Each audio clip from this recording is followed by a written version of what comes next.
how I got to be at Sherwood and a little bit on that. So I am a student at the UW. I study community environment and planning and also Jewish studies and comparative religion. So such a seemingly disparate kinds of things. But I was moving around school, living in apartments with people and friends. It was nice.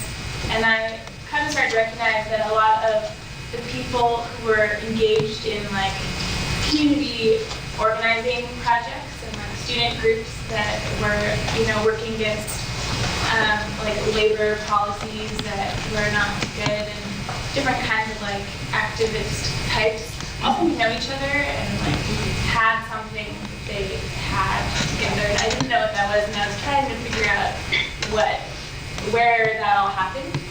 And as it time went on, I was invited to this party at this house, and I showed up, and lo and behold, everyone was there.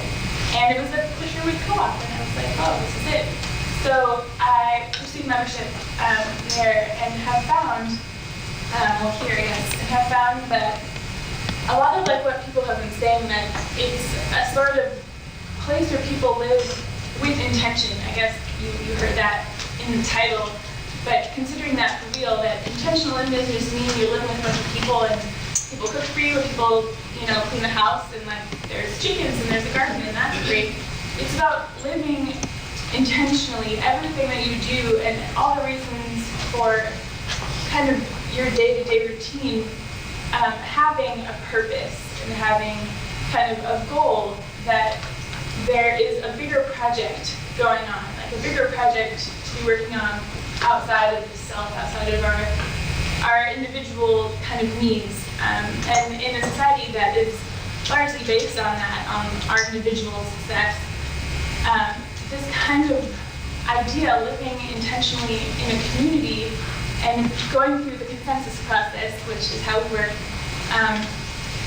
really with the understanding that whatever decision we're making here is not for me, myself, it's for the collective entity, the body of the co-op, that is larger and bigger and stronger than all of its individual parts. It's kind of what motivates me to stick in it and what attracts people and keeps us together and keeps us, in the meetings for 3 hours or 3.5 hours every other Sunday. It's the kind of knowing and keeping track of each other and caring deeply about how we are doing in our lives, not just that we're, accounting for our labor that we put up on the labor board.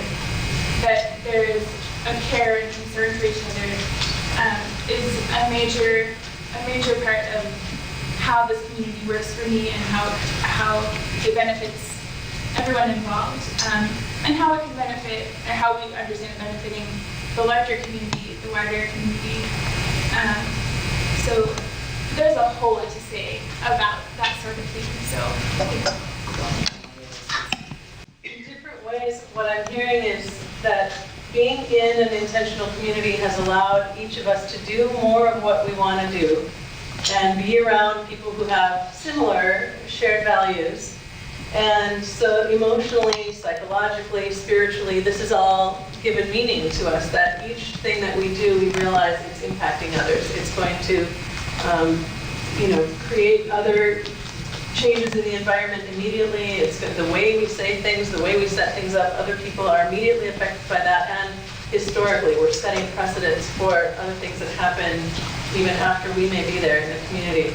But I didn't hear so much about materially, and one thing I just want to add is I was attracted to living in Twin Oaks, like I said, because I really wanted different social dynamics, different chances to try out non-traditional gendered kinds of work. I learned to, drive forklift and other kinds of trucks and make things, and learned a lot about how things worked. And I also chose to do like childcare and some cooking and some laundry that was community laundry and stuff. But the fact that I had voluntary hours that I made and types of work, and I had a variety of work, this wasn't one thing that I would specialize in, that was very rich for me. And you could join the place with no money. It was, if you showed up, the shirt on your back, if you went through the visiting process, to live there and to be a part, you just expect that you did the same labor quota as other people. There wasn't a buy-in.